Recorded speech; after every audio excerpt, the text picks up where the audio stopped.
I never thought I'd experience such profound satisfaction watching my father's face turn ashen as I slid the property deed across the dinner table.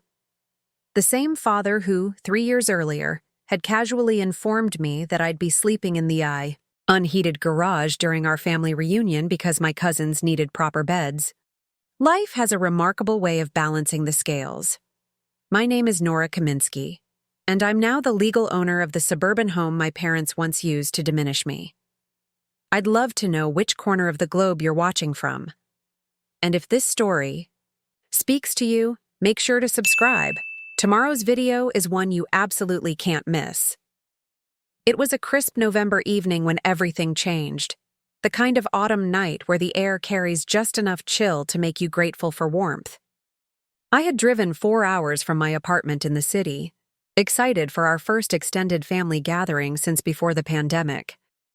My parents' sprawling craftsman home in Oak Ridge Heights had always been the centerpiece for family events.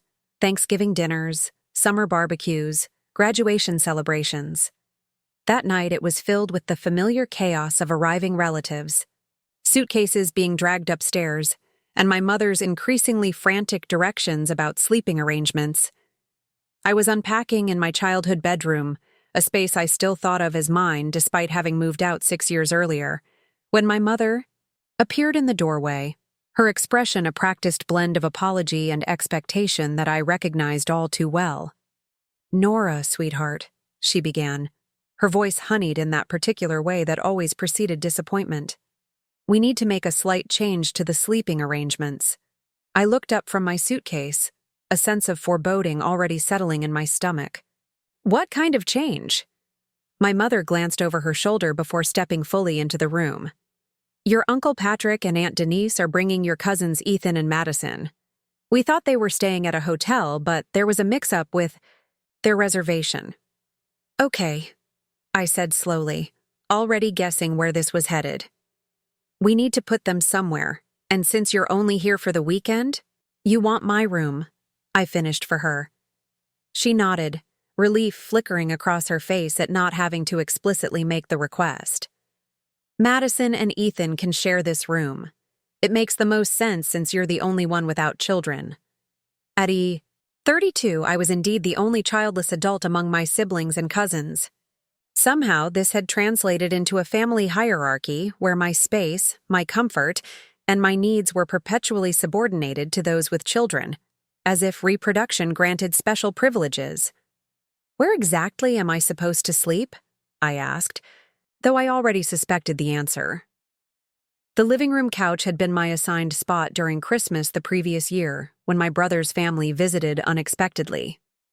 My mother hesitated, and in that pause, I knew whatever she suggested would be worse than the couch. "Your father cleared some space in the garage," she said finally. "We put the old futon out there and some clean blankets. It's just for 2 nights. I stared at her, momentarily speechless. The garage, not the guest room downstairs with its queen-sized bed and ensuite bathroom. Not my sister's old room, which had been converted into a home office but still contained a pull-out sofa.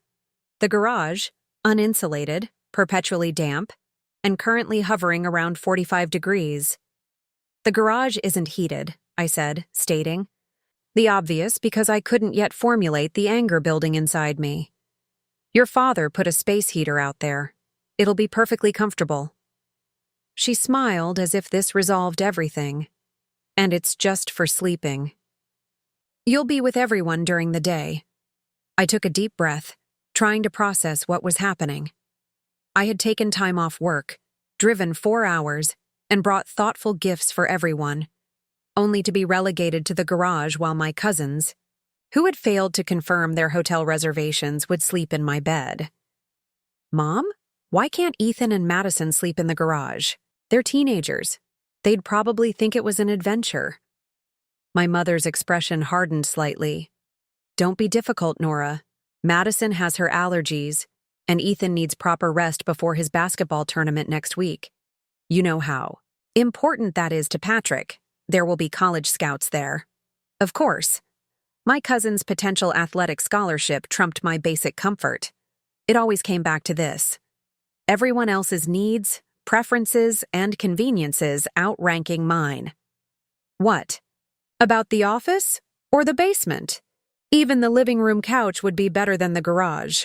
Your father needs the office for his work calls tomorrow morning. Your brother and his wife are in the basement guest suite, and your sister's family will be in the living room. She glanced at her watch. Everyone will be here soon. Please, don't make this complicated. Before I could respond, heavy footsteps approached, and my father appeared behind her. At 63, he still carried himself with the authoritative presence of the high school principal he'd been for 30 years. Problem? He asked, though his tone suggested he expected none.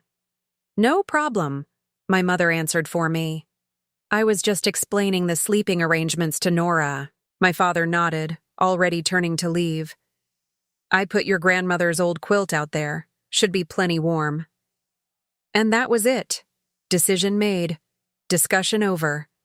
As always, I was expected to accept their decree without protest. To adapt without complaint, to be the flexible one while everyone else's boundaries remained rigid and respected. I wanted to argue, to point out the fundamental unfairness, but years of conditioning made the words stick in my throat. Since childhood, I had been cast as the reasonable one, the one who didn't make waves, who could be counted on to accommodate others. My acquiescence had been so consistent that they no longer even considered the possibility I might refuse. Fine, I said finally, reaching for my suitcase. I'll move my things. Relief washed over my mother's face. Dinner's in 30 minutes. Your Aunt Carol brought her famous lasagna. They left me then, already moving on to the next logistical challenge of the evening, completely untroubled by what they'd just asked of me. The garage was exactly as dismal as I'd anticipated. Despite my father's preparations, which amounted to pushing aside a few storage boxes and laying a threadbare futon mattress on a tarp, it remained unmistakably a garage. The concrete floor radiated cold. The single window was grimy with years of dust. The space heater, ancient and inefficient, created a 3-foot radius of tepid warmth that did little against the November chill. I arranged my belongings as best I could, trying to create some semblance of dignity in a space designed for lawn equipment and Christmas decorations. The irony wasn't lost on me that my parents' golf clubs had better storage conditions than I would have for sleeping. As I made up the futon with the musty quilt and extra blankets I'd grabbed from the linen closet, I heard cars pulling into the queer driveway, doors slamming, excited greetings, family arriving. The reunion began. I caught my reflection in the side mirror of my father's sedan, a professional woman in her 30s, a senior project manager at a respected architectural firm, maker of her own life and fortune, arranging bedding in a garage while teenagers were given her room. The absurdity of it struck me so profoundly that I laughed, the sound echoing hollowly against the concrete walls. That moment of bitter clarity marked something significant, though I didn't fully recognize it then. It was the instant when a lifetime of acquiescence crystallized into a hard, immovable resolve. I would endure this weekend, but it would be the last time I allowed myself to be diminished in this way. The last time I accepted the unacceptable with a smile and a nod. I straightened my shoulders, brushed dust from my sweater, and headed back into the house to face my family with a pleasant expression that revealed nothing of the seismic shift occurring beneath the surface. I didn't know yet how life would allow me to balance the scales. I couldn't have imagined that in just 3 years, I would be returning to this house not as the displaced daughter, but as its legal owner. A lot of love and effort went into bringing this story to life. If you're enjoying it, we'd be so grateful if you'd subscribe to our channel. Now, back to where we left off. Dinner that evening was a masterclass in family dynamics. My parents' dining room, with its cherry wood table extended to maximum capacity, seated 16 adults and 4 children at the kids' table set up in the adjacent breakfast nook. The room hummed with overlapping conversations, occasional bursts of laughter, and the constant clinking of serving dishes being passed around. I sat between my sister Rebecca's husband and my cousin's wife, a strategic placement that ensured I was surrounded by in-laws rather than blood relatives who might notice my unusual quietness. Rebecca, 2 years my senior with a successful dental practice and picture-perfect family, held court at the other end of the table, regaling everyone with stories of her recent medical mission trip to Guatemala. "You should have seen these children's faces when they had their teeth cleaned for the first time," she was saying, her voice carrying that particular blend of compassion and self-satisfaction that had always been her trademark. It was so rewarding to make such a difference. My mother beamed with pride. Rebecca has always had such a giving heart. I took a long sip of wine, suppressing the urge to point out that my recent promotion, which involved designing sustainable housing for low-income communities, had barely warranted acknowledgement in our family group chat. Uncle Patrick leaned across the table, pointing his fork in my direction. "What about you, Nora? Still drawing buildings?" "I'm an architectural project manager," I corrected, though I'd explained my role at least a dozen times over the years. "We just secured the contract for the new community center downtown. It'll be the first net-zero public building in the state." "That's nice," he nodded vaguely before immediately turning to my brother. "Michael, heard your tech startup got another round of funding. That's impressive stuff." And just like that, my achievement evaporated into the ether of family indifference. Michael launched into an explanation of venture capital and market disruption while I returned to my lasagna, wondering why I still craved recognition from people who had shown repeatedly they were incapable of providing it. "How's the garage?" "By the way," Rebecca whispered when she passed me the salad bowl later. At least she had the decency to look slightly embarrassed about my accommodations. "Cozy," I replied dryly.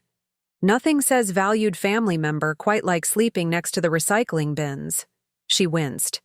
"I told Mom it was ridiculous. You could share with us in the basement." "It's fine," I said, though it wasn't. "I'm only here for 2 nights. The conversation drifted to my cousins Madison and Ethan, who were apparently thriving in my childhood bedroom.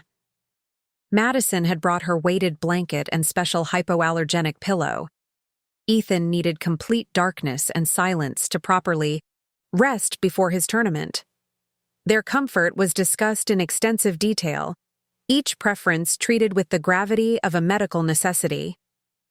No one mentioned the temperature in the garage, or asked if the ancient futon was adequate for my back, or considered that I had an important client presentation on Monday that required my own proper rest.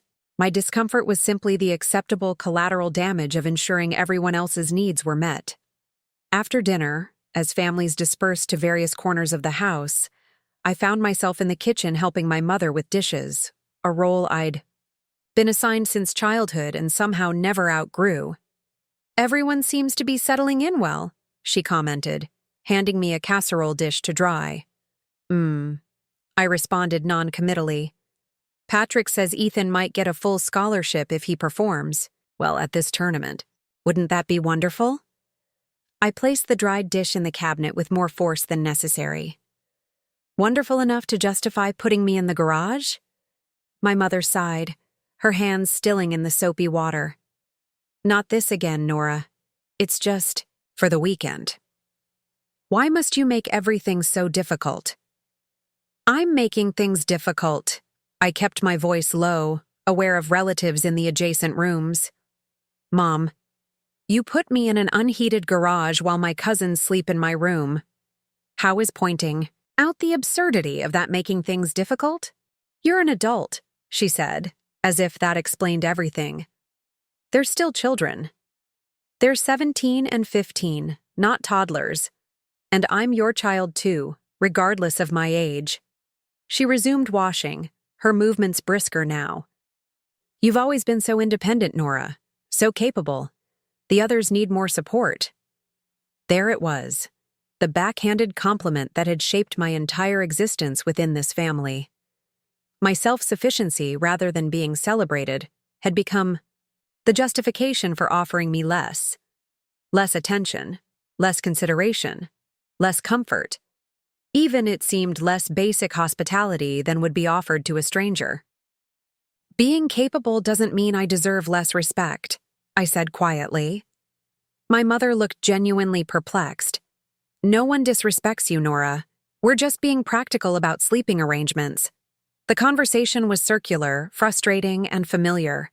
My mother's inability, or unwillingness, to see the underlying message in their actions had been a constant throughout my life.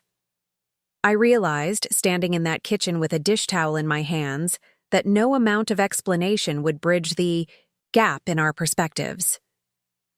I'm going for a walk, I said finally, hanging up the towel. I need some air. Outside, the November night was clear and cold, stars visible above the suburban streetlights. I walked briskly down the tree-lined street, past houses with warm windows glowing against the darkness, each one containing its own complicated web of family histories and hierarchies. My phone buzzed in my pocket, a text from Alex, my closest, friend and colleague at the firm. Survived family dinner? Or should I send a rescue helicopter? I smiled despite myself. Alex knew too well how these gatherings affected me. Currently walking off frustration. Was relegated to the garage so cousins could have my room. His response came quickly. The garage? Are you kidding me? That's beyond wrong. Come back to the city tonight. You can be here in 4 hours. The offer was tempting. So tempting that I stopped walking for a moment, genuinely considering it. I could pack my things, make some excuse about a work emergency, and be back in my apartment before midnight. No one would probably even notice I'd gone until morning. But something kept me from turning back toward the house to collect my belongings. A stubborn determination, perhaps, not to be driven away. Or maybe a deeper realization that running from this treatment wouldn't resolve it. The pattern would simply repeat at the next family gathering and the next. Thanks, but I'll stick it out. I texted back. This ends tonight, though. I'm done being the family doormat. Whatever you need, Alex replied. I'm here for you. And I have wine. I continued walking, my breath forming small clouds in the cold air, my mind working through what being done actually looked like in practice. Standing up to my family would mean dismantling decades of established patterns. It would mean disappointing people who expected my compliance. It would mean conflict, something I had been conditioned to avoid at all costs. As I circled back, toward the house, its windows glowing amber against the night, I made a decision. This weekend, I will observe. I would document every instance of inequity, every moment my boundaries were crossed, every time my needs were dismissed. And then, when I returned to the city, I would begin the process of establishing new terms for my relationship with my family. I couldn't have known then how drastically those terms would change over the next 3 years, or that my path to reclaiming respect would involve real estate transactions and legal ownership rather than just emotional boundaries. But that frigid walk around the neighborhood was the first step on a journey that would ultimately transform not just my place within my family, but the very ground beneath their feet. Sleep did not come easily in the garage that night. The space heater hummed ineffectively, creating a small pocket of warmth that dissipated the moment I shifted position on the lumpy futon. Every time I began to drift off, the refrigerator's compressor would kick on with a mechanical groan, or the wind would rattle the loose aluminum siding near the roof. Around midnight, I heard the side door creak open. My cousin David, Uncle Robert's son, a quiet 35-year-old librarian who had always existed on the periphery of family gatherings, stepped carefully into the garage. "Nora, are you awake?" he whispered. I sat up, pulling the quilt around my shoulders. Yeah, hard to sleep with an impromptu refrigerator symphony. He approached cautiously, navigating around storage boxes and holiday decorations. This is completely messed up, he said, gesturing to my makeshift bedroom. I heard from Rebecca what happened. David handed me a steaming mug of tea and placed a small electric heater on the floor. Borrowed this from my room. It works better than that museum piece they gave you. The simple act of kindness, the first acknowledgement from anyone that my situation was genuinely unfair, nearly brought tears to my eyes. Thanks, David. He perched awkwardly on a nearby storage bin. Remember when we were kids and they used to make us sleep in the tent in the backyard during summer reunions? I smiled at the memory. The supposed adventure that was really just making space for the adults in the house. Exactly. David nodded. I always wondered why none of the other cousins had to join our adventure. We both knew the answer. David, like me, had been designated a self-sufficient child. The quiet ones who caused no trouble, made few demands, and were therefore expected to accommodate everyone else. You know what I realized recently? David said, his voice thoughtful, in the dim garage. People treat you how you train them to treat you. We've spent our whole lives training this family to see us as afterthoughts. His words resonated uncomfortably. Had I been complicit in my own diminishment? Had my capability, my adaptability, my willingness to make do with less actually enabled their behavior? So what's the alternative? I asked. Throw a tantrum like Madison does whenever she doesn't get her way? David shrugged. Maybe not a tantrum, but something. Anything besides quiet acceptance. He stood to leave. Anyway, the heater should help. And I put fresh towels in the half bath off the laundry room. No one else uses it, so at least you won't have to trek through the house to wash up. After he left, I settled back onto the futon with my tea, the new heater slowly warming the space around me. David's words echoed in my mind. People treat you how you train them to treat you. Was it really that simple?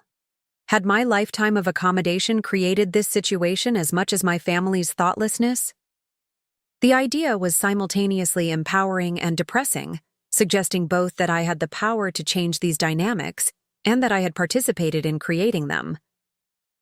Morning arrived with weak November sunlight filtering through the garage's single dusty window. I awoke stiff and chilled despite the additional heater, my breath visible in the cold air. After a quick wash in the laundry room sink, I steeled myself to face the day of family activities ahead. The kitchen was already buzzing with activity when I entered. My mother orchestrated breakfast preparations while my aunts Carol and Denise arranged platters of pastries and fruit. Children darted between adults' legs, snatching bacon from plates and leaving sticky fingerprints on cabinet doors. There you are, Nora, my mother said, barely glancing up from the pancake batter she was mixing. Sleep well? The casual inquiry, as if I'd spent the night in a luxury hotel rather than shivering in the garage, ignited a slow burn of irritation in my chest. Not particularly, I replied honestly. The garage gets quite cold at night. Well, it's just one more night, she said dismissively. Could you take these plates to the dining room? We're almost ready to serve. I stood there, plates in hand, struck by how easily she brushed aside my discomfort. It was a small moment, insignificant in isolation, but it crystallized a lifetime of similar moments when my feelings had been deemed less important, less valid than others. Throughout breakfast, I observed the family dynamics with new clarity. My father held court at the head of the table, entertaining everyone with stories from his years as a high school principal. My brother Michael's business acumen was praised effusively. Rebecca's children received adoration for the most mundane accomplishments. My cousin's various activities and achievements were discussed in detail. When conversation briefly turned to my career, prompted by a question from David, my father cut in before I could fully answer. Nora's always been our steady one, he said, with what he probably thought was affection. Not flashy, but reliable. Get the job done without any drama. The description stung with its faint praise. Not flashy. Reliable. The words might as well have been unremarkable, but useful. After breakfast, the day unfolded according to my parents' carefully planned schedule. A family photo session in the backyard, lawn games for the children, board games for the adults. Throughout it all, I maintained a pleasant demeanor while inwardly documenting each dismissal, each overlooked contribution, each moment my needs were subordinated to others.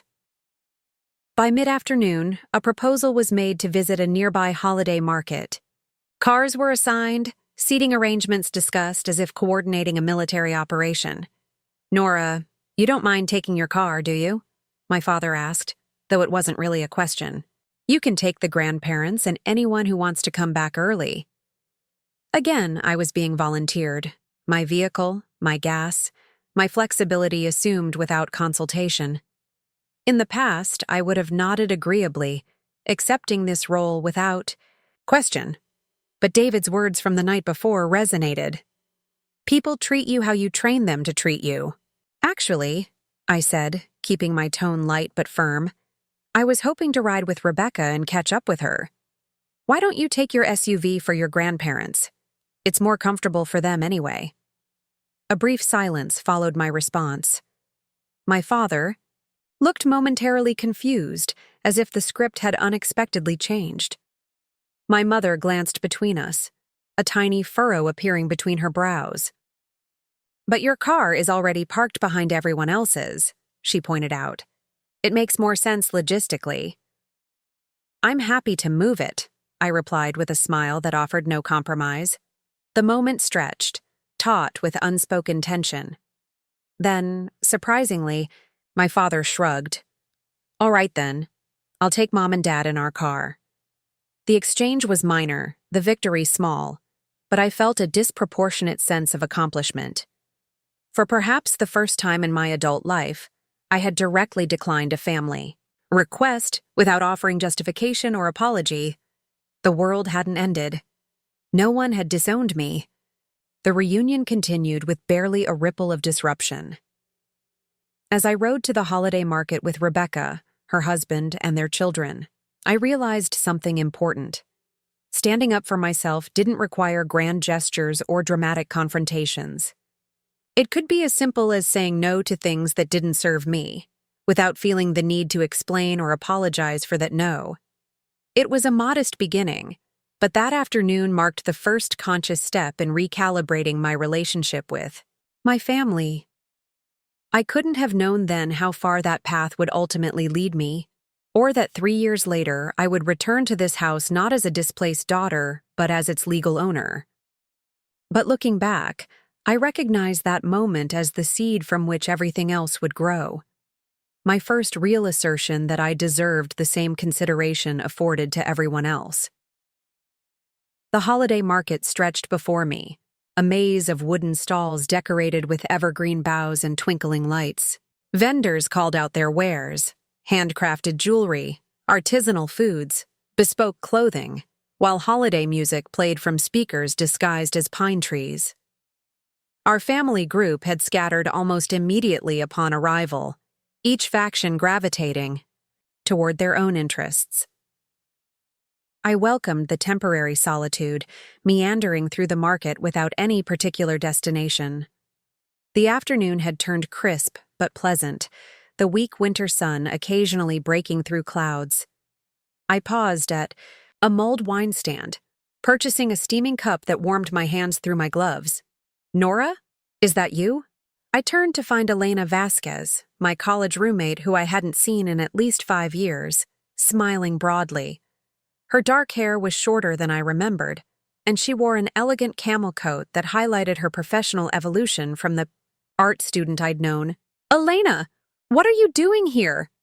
I embraced her, genuinely delighted by this unexpected connection. "I live here now," she explained.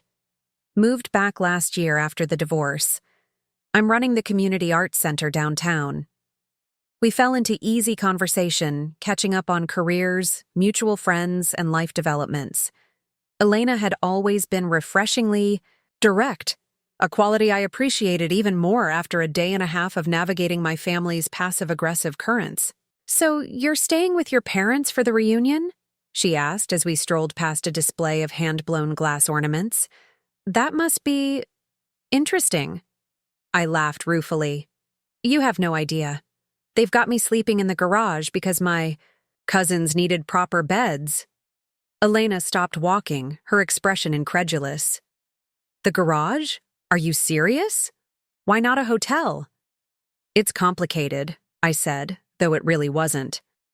Family expectations, old patterns. You know how it goes. I do, which is exactly why I set boundaries with mine. She studied me with the penetrating gaze I remembered from college critiques. You're still doing it, aren't you? Being the accommodating one who never rocks the boat. Her assessment was uncomfortably accurate.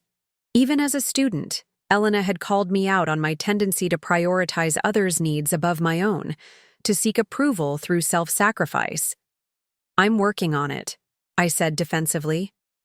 Actually, I stood up to my dad earlier. Today? Small thing, but it's progress.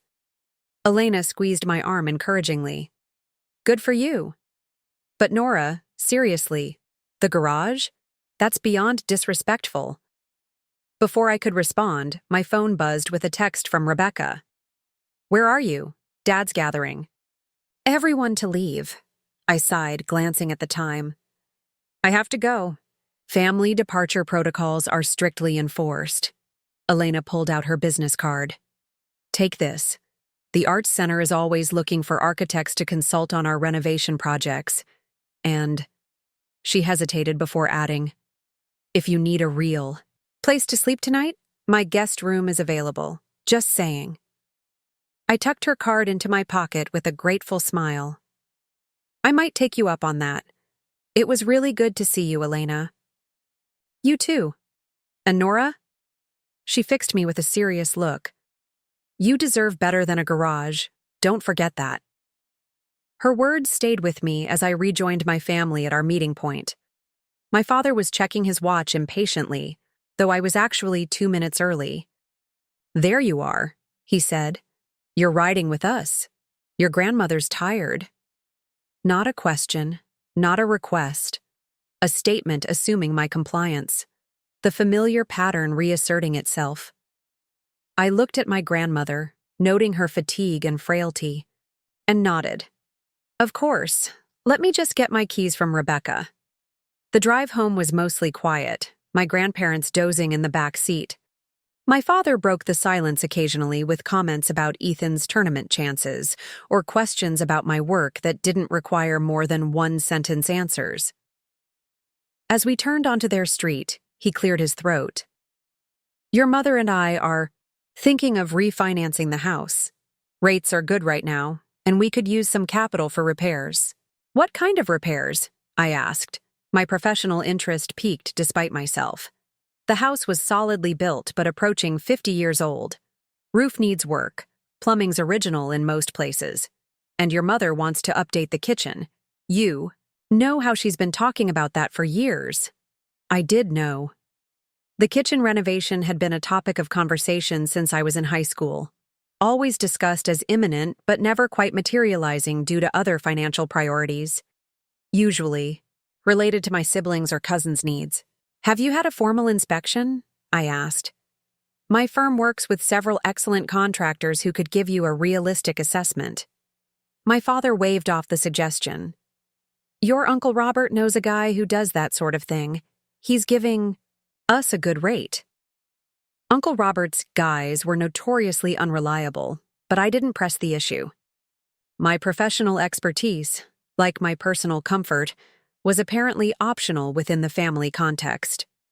When we arrived home, I helped my grandparents inside, then retreated to the garage to decompress before the evening's festivities.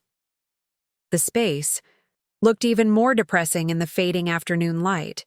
Exposed insulation in some areas of the ceiling, cobwebs in corners, the futon sitting forlornly on its tarp island in a sea of storage boxes. I sat down heavily, suddenly exhausted by the constant navigation required in this environment. Elena's words echoed in my thoughts. You deserve better than a garage. Don't forget that. My phone buzzed with a text from Alex. Garage survival. Update. I sent back a quick photo of my accommodations with the caption, 5-star experience continues. Note the luxury tarp flooring. His response was immediate. This is beyond unacceptable. Sleep in your car in their driveway? It would be more comfortable and make a point. The suggestion made me smile despite everything. I'd actually considered it last night when the temperature dropped, calculating whether my heated seats might provide more comfort than the ancient futon. As I scrolled through my messages, I noticed an email notification from work. My project lead, Jordan, was requesting my input on the community center designs before Monday's client meeting. I opened the architectural renderings, grateful for the distraction of meaningful work. The designs were excellent, innovative yet practical, environmentally responsible while remaining within budget constraints. Our team had created something that would genuinely serve the community for generations. Looking at these plans, I felt a surge of professional pride that contrasted sharply with my current surroundings. At my firm, my expertise was valued. My contributions were recognized. My space, both physical and metaphorical, was respected. The disparity between my professional and personal treatment had never seemed so stark. I was studying a particularly elegant detail in the building's entryway when Elena's card fell from my pocket. The Art Center logo featured a phoenix, rising and transforming. Something about that imagery resonated with me, perhaps because I was beginning to recognize the need for my own transformation within my family dynamic. On impulse, I turned the card over and jotted down 3 words: value, space, voice. A personal reminder of what I deserved and would insist upon going forward. The side door creaked open, and my sister Rebecca peered in. "There you are. Mom's about to serve dinner, and she's going full Martha Stewart tonight. Fair warning, she's put you next to Aunt Denise, who's going to interrogate you about why you're still single." I groaned. Perfect. Nothing like defending my life choices while passing the gravy. Rebecca hesitated, then stepped fully into the garage, closing the door behind her. "Listen, I talked to Mom about the sleeping arrangements. Told her it was ridiculous to put you out here. She got defensive, but I think she feels bad. Not bad, enough to actually change anything, but, you know." "I know," I said, appreciating the gesture even if it changed nothing. "It's fine. One more night." Rebecca surveyed the makeshift bedroom, frowning. "It's really not fine though, is it? I should have offered to switch with you, or insisted Madison and Ethan take the fold-out in the living room." Her belated acknowledgement was something, I supposed. "Why didn't you?" I asked, genuinely curious, rather than accusatory. She sighed, leaning against a shelving unit. "Honestly? Because it was easier not to. Because Mom and Dad would have made a whole thing of it.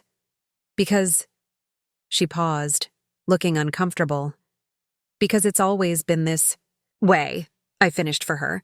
"I'm the one who adapts, so everyone else doesn't have to." Rebecca nodded reluctantly. "Yeah, but that doesn't make it right." Before I could respond, the door opened again, and our mother's voice called out, "Girls, dinner's ready." "Rebecca, did you find Nora?" The moment of potential breakthrough dissolved.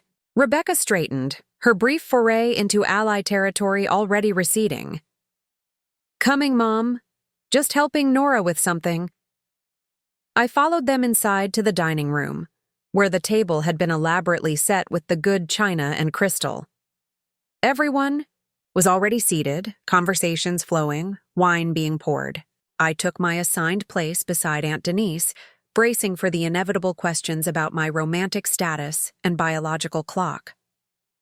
Throughout dinner, I practiced a subtle but significant shift in my behavior. I offered less while observing more. I didn't automatically jump up to refill water glasses or fetch forgotten serving spoons. I didn't take the smallest portion to ensure others had plenty. I didn't deflect Aunt Denise's intrusive questions with self-deprecating humor. Instead, I responded to her inquiry about my single status with calm directness. "I'm focusing on my career right now, which is going exceptionally well. Our firm just landed the biggest municipal contract in the city's history." My father, overhearing, actually looked up with interest. "The community center project? That's your firm?" "Not just my firm," I clarified. "My project. I'm leading the design team." For a brief moment, The conversation shifted. Questions about the design, the timeline, the environmental innovations we were implementing. My family seemed genuinely surprised by the scope of my professional responsibility, as if they had continued to imagine me as a junior draftsperson rather than a senior project manager handling multi-million-dollar developments. The moment passed quickly, attention returning to Ethan's tournament and Madison's debate team achievements. But something had shifted slightly. A recalibration, however minor, in how they perceived me. After dessert, a triple chocolate cake celebrating my parents' upcoming anniversary, my father raised his glass for a toast. To my family, he said, our greatest blessing and legacy. Everyone raised their glasses, murmuring agreement. I lifted mine as well, though inwardly considering what kind of legacy was created when some family members were consistently valued above others. And, he continued, to this house that has sheltered us through 40 years of marriages, births, celebrations, and challenges. May it stand another 40 years to welcome the next generations.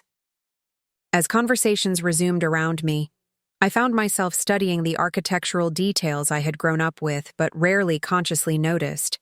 The craftsman woodwork around doorways, the built-in bookshelves flanking the fireplace, the leaded glass, windows in the dining room. This house had good bones, as we said in my profession. It had been built to last, designed with intention and care. It deserved better than to be the backdrop for ongoing family inequities. It deserved stewardship that honored its integrity, both architectural and interpersonal. I couldn't have articulated it clearly that night, sitting at the dining table with my glass raised in a toast I only half believed in, but something was taking shape in my mind. A possibility that would eventually transform not just my relationship with my family, but the very ground beneath our feet. That night in the garage was even colder than the previous one. The November temperature dropping sharply after sunset. I layered every piece of clothing I'd brought, topped with my grandmother's quilt and an old sleeping bag David had unearthed from the basement. Despite these precautions, I spent most of the night in a state of semi-consciousness, drifting between shallow sleep and shivering wakefulness. Around 3 a.m., I gave up entirely. Wrapping the quilt around my shoulders, I moved to my car in the driveway, started the engine, and let the heater run. Reclined in the driver's seat with warm air finally. Reaching my numbed extremities, I made a decision. I was leaving at first light. The family reunion was scheduled to continue through Sunday brunch, but I would make an excuse about work and drive back to the city this morning. It wasn't defiance or anger driving this choice, simply self-preservation. 2 nights of inadequate sleep had left me physically drained, and the constant vigilance required to maintain my dignity was emotionally exhausting. I was done. As dawn broke, I returned to the garage, packed my small suitcase, and prepared to leave as quietly as possible. The house was still silent when I entered through the side door, intending to leave a note in the kitchen before departing. To my surprise, my father was already at the kitchen table, reading glasses perched on his nose as he reviewed some paperwork. "You're up early," he commented, glancing up briefly. "I'm heading back to the city," I said, deciding directness was simpler than excuses. "I need to prepare for a client meeting on Monday." He frowned slightly. "Before breakfast? Your mother's planning her special French toast casserole." "I've got a lot of work to do," I replied, not mentioning that I'd barely slept in the accommodations they'd provided. "Please thank everyone for the weekend. It was good to see the family." The polite platitude tasted false on my tongue, but years of conditioning made it automatic. My father studied me over his reading glasses, an evaluative look I recognized from childhood. The expression that preceded judgment on report cards, sports performances, and later, career choices. "This is about the garage, isn't it?" he asked finally. I paused by the counter, considering my response. The old Nora would have denied it, would have absorbed the discomfort rather than create conflict. The emerging Nora, the one who had begun to recognize her own worth, chose honesty. Yes, I said simply. It is. My father sighed, removing his glasses to rub the bridge of his nose. Nora, I don't understand why you're being so sensitive about this. It's just sleeping arrangements. It's not just sleeping arrangements, Dad. It's about respect. It's about being treated as if my comfort matters as much as everyone else's. I kept my voice level, determined to articulate my perspective without the emotion that would allow him to dismiss me as irrational. Of course your comfort matters, he protested. But sometimes in a family, sacrifices have to be made. You've always been so good at adapting. And that's exactly the problem, I interrupted, surprising both of us. I've adapted so much that you all think it's acceptable to put me in an unheated garage while everyone else gets proper accommodations. I've adapted so consistently that my needs don't even factor into family decisions anymore. My father looked genuinely perplexed. Nora, that's not— It is, I said firmly. When was the last time someone else in this family was asked to sacrifice their comfort for mine? When was the last time my preferences took priority over Madison's, or Ethan's, or Michael's, or Rebecca's? He opened his mouth, then closed it again, unable to provide an example. Exactly, I said, the silence confirming what I already knew. I'm not saying this to start an argument. I'm saying it because I want you to understand why I'm leaving, and why things need to change going forward. My father's expression shifted, from confusion to something more complex, a mixture of defensiveness and dawning realization. What do you mean, change going forward? I chose my words carefully, aware that this conversation represented a significant pivot in our relationship. I mean that I won't be accepting this kind of treatment anymore. I love this family, but I also respect myself enough to expect basic consideration. He looked down at his paperwork, then back at me. For a moment, I glimpsed vulnerability beneath his usual authoritative demeanor. So what are you saying? You won't come to family gatherings anymore? I'm saying I'll participate on different terms, I clarified. Terms that include being treated as an equal member of this family, not an afterthought. We regarded each other in silence, the early morning light casting long shadows across the kitchen I'd grown up in. I waited for him to argue, to dismiss my concerns as he had so many times before. Instead, he said something that surprised me. I never thought of it that way. From our perspective, you were just the capable one, the one we didn't have to worry about.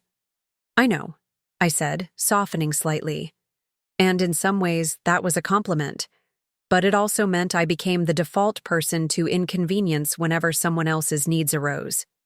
He nodded slowly, and I sensed he was genuinely trying to understand. Even if he didn't fully agree, it was more considerate than I'd expected. Your mother will be disappointed you're leaving early, he said finally. I know. I'll call her later to explain. I readjusted my bag on my shoulder, ready to conclude this unexpected conversation. My father stood, clearing his throat awkwardly. Let me help you with your things. It was a small gesture, but one that acknowledged the legitimacy of my decision to leave. Together, we carried my suitcase and remaining belongings to my car. The morning air was crisp, our breath forming small clouds as we loaded the trunk in silence. As I closed the trunk and turned to say goodbye, my father surprised me by pulling me into a stiff hug, a rare physical demonstration from a man who had always been emotionally reserved. Drive safely, he said gruffly. And Nora, I'm sorry about the garage. We should have thought more about how that would feel for you. The apology, however belated and incomplete, was meaningful coming from a man who rarely acknowledged mistakes. I returned the hug briefly. Thanks, Dad. I'll call when I get home. As I drove away, glancing in the rearview mirror at my father's diminishing figure in the driveway, I felt a curious mixture of emotions.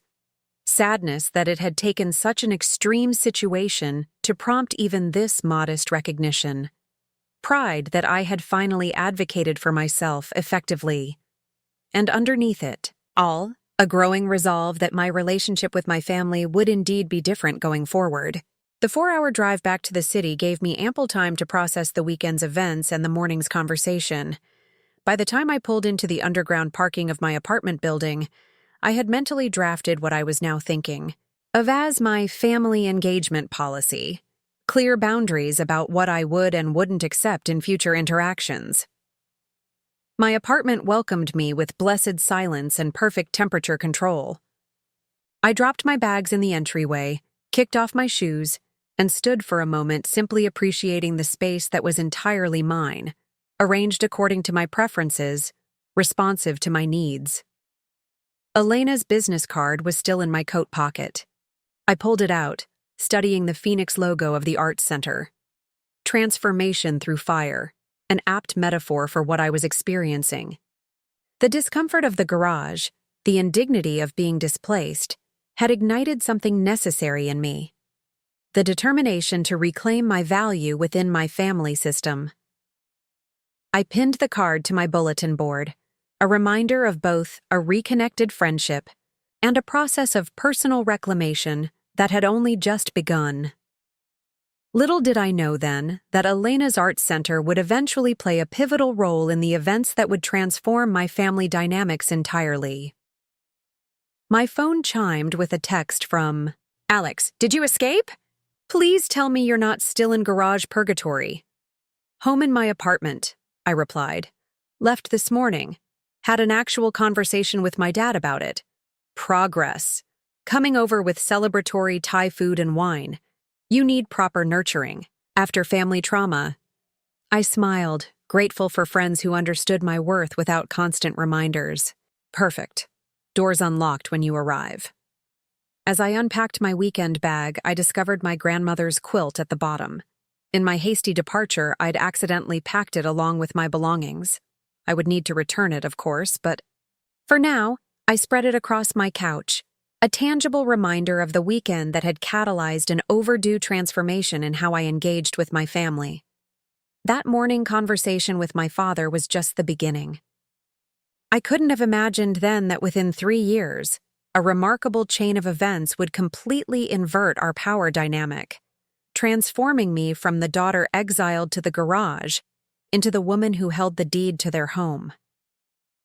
The journey ahead would challenge everything about our family's established order, ultimately leading to a moment of reckoning none of us could have predicted.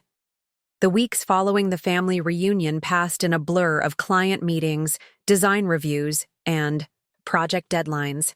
December arrived with its usual frantic energy, holiday parties, end-of-year evaluations, and the rush to complete projects before the new year. I welcomed the intense workload, finding professional fulfillment a welcome counterbalance to the emotional complexity of my family situation. My family engagement policy was put to its first test when my mother called about Christmas plans. "We're expecting you on the 24th, she said, her tone making it clear this was an announcement rather than an invitation. "Your father's making his special eggnog, and Rebecca's children want to open presents from Aunt Nora in person. Any?" The past, I would have automatically agreed, rearranging my own preferences to accommodate the family schedule. The new Nora paused before responding. "Actually, I've already committed to volunteer at the city shelter on Christmas Eve," I said. This was true. I'd signed up weeks ago, wanting to give back during the holidays. "I can come for dinner on the 26th instead." The silence on the other end of the line stretched uncomfortably. "The 26th? My mother's voice registered genuine shock. "But we always do Christmas Eve together. It's tradition." "I know, but I've made this commitment. The shelter is counting on me." I kept my tone gentle but firm. The 26th would still give us time to celebrate together. "I suppose we could do a second Christmas dinner," she conceded reluctantly. "Though it won't be the same." It was a small victory, but a meaningful one. My first holiday season dictated by my choices rather than family expectations. 3 days. Before Christmas, an unexpected email arrived from Elena Vasquez, my college friend who now ran the community arts center. "Hope this isn't overstepping," she wrote, "but I mentioned your architectural expertise to our board. We're facing some serious challenges with our building. 1910s construction with good bones, but major infrastructure issues. The board approved funding for a consultation. Would you be interested? Paid work, of course, not a favor." The timing was serendipitous. My firm typically slowed down between Christmas and New Year's, with most clients delaying major decisions until January. I responded immediately, suggesting a meeting the day after Christmas. On December 26th, I drove to my parents' house for our rescheduled family Christmas, arriving with carefully chosen gifts and a newfound sense of confidence. The dynamic was noticeably different from the reunion. My mother seemed slightly tentative around me, as if unsure how to navigate our relationship after my departure from the family gathering. My father was warmly welcoming, perhaps compensating for our last interaction. Most striking was how they had prepared the guest room for my overnight stay: clean linens, fresh towels, even a small basket of toiletries. The unspoken message was clear. They were acknowledging the garage incident and attempting to make amends. The evening passed pleasantly enough, with good food and genuinely warm moments exchanging gifts. When conversation turned to my work, I mentioned the consultation for the Arts Center. "Elena Vasquez, wasn't she your roommate in college?" my mother asked, surprising me with her recall. "Yes, she runs the Community Arts Center now. They're housed in the old Whitfield building downtown. Beautiful. Architecture but needs major work." My father's interest was piqued. "The Whitfield? That's a historic landmark, isn't it?" "It is. Original hardwood throughout, stained glass in the main hall. Exceptional craftsmanship. But the plumbing is original. The electrical needs complete modernization, and there are structural issues with the East Wing." For the first time in years, my father engaged with me as a professional equal, asking detailed questions about preservation requirements, building codes, and renovation costs. His background in construction, though non-professional, gave him enough knowledge to appreciate the complexity of the project. "Sounds like they need more than a consultation," he observed. "That's a major undertaking." "It is," I agreed. "But the building is worth saving. It houses programs for at-risk youth. Senior art classes, community theater, it's a cultural cornerstone for the city." Something shifted subtly in that conversation. A new respect in my parents' perception of me, perhaps seeing me as a competent professional rather than just their accommodating daughter. The next morning, I met Elena at the Arts Center. The Whitfield building stood like a grand dowager in the center of the arts district. 4 stories of red brick and limestone with arched windows and intricate cornices. Inside, high ceilings and ornate woodwork spoke to an era when public buildings were designed to inspire. "It's magnificent," I said, running my hand along a mahogany banister worn smooth by generations of touch. "And falling apart," Elena added, ruefully. "We've patched and repaired where we can, but we're out of our depth now. The last rainstorm flooded the East classrooms. The fire marshal has given us a conditional permit at best, and the heating system is from the 1950s, which might actually be worse than if it were original." For the next 3 hours, we toured the building from basement to attic. I took extensive notes and photos, mentally cataloging urgent issues versus long-term improvements. The situation was dire, but not hopeless. With proper investment and phased rehabilitation, the building could be saved. In the main hall, as weak winter sunlight streamed through stained glass windows, casting jewel-toned patterns across the wooden floor, Elena turned to me with unexpected intensity. "Be straight with me, Nora. Can this place be saved? Or are we throwing good money after bad?" I considered the question seriously, my professional integrity demanding honesty. "It can be saved, but it won't be cheap or quick. You need a comprehensive restoration plan, not just piecemeal repairs." Elena nodded, unsurprised. "That's what I thought. The board has been debating whether to relocate to a newer facility or..." Commit to restoration. Your assessment will help them decide. As we concluded the tour in her office, Elena handed me a thick folder. Here's everything we have. Original blueprints, previous inspections, repair records. Take whatever time you need for a thorough assessment. I accepted the folder, already mentally drafting sections of my report.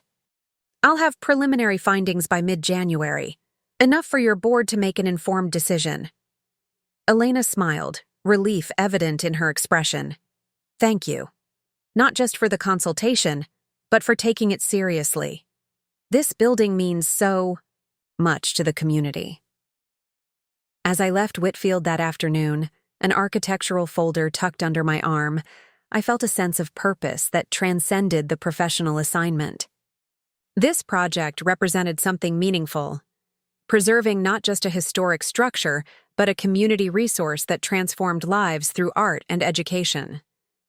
Little did I know then that the Whitfield building would become inextricably linked to my own transformation, setting in motion a chain of events that would ultimately lead me back to my parents' house, not as their accommodating daughter, but as their landlord. That evening, sitting at my dining table surrounded by the Whitfield blueprints, I received a call from my father. Just checking that you got home safely, he said, the concern in his voice genuine. All safe, I confirmed. Actually, I'm knee-deep in blueprints for the Art Center. The building has amazing bones but serious issues. Like what? He asked, and I found myself explaining the complexities of updating century-old plumbing while preserving historic features. To my surprise, he listened intently, offering occasionally insightful comments based on his construction experience. As our conversation wound down, he cleared his throat awkwardly. Nora, I've been thinking about what you said at the reunion, about always being the one who accommodates everyone else. He paused. You were right. Your mother and I have taken your flexibility for granted. It wasn't fair. The acknowledgement, so unexpected and direct, momentarily rendered me speechless. Thank you for saying that, I finally managed. It means a lot to hear you recognize it. Well, he said gruffly, clearly uncomfortable with the emotional territory. We're trying to do better. Your mother wants you to know the guest room is permanently ready for you whenever you visit. No more alternative arrangements. It was a small gesture, but a meaningful one. The first tangible evidence that our family dynamic might actually be capable of evolution. I appreciate that, Dad. Really? After we hung up, I turned back to the Whitfield blueprints with renewed focus. Something about immersing myself in the building's history and potential future felt restorative, a reminder that even the most neglected structures could be revitalized with proper care and investment.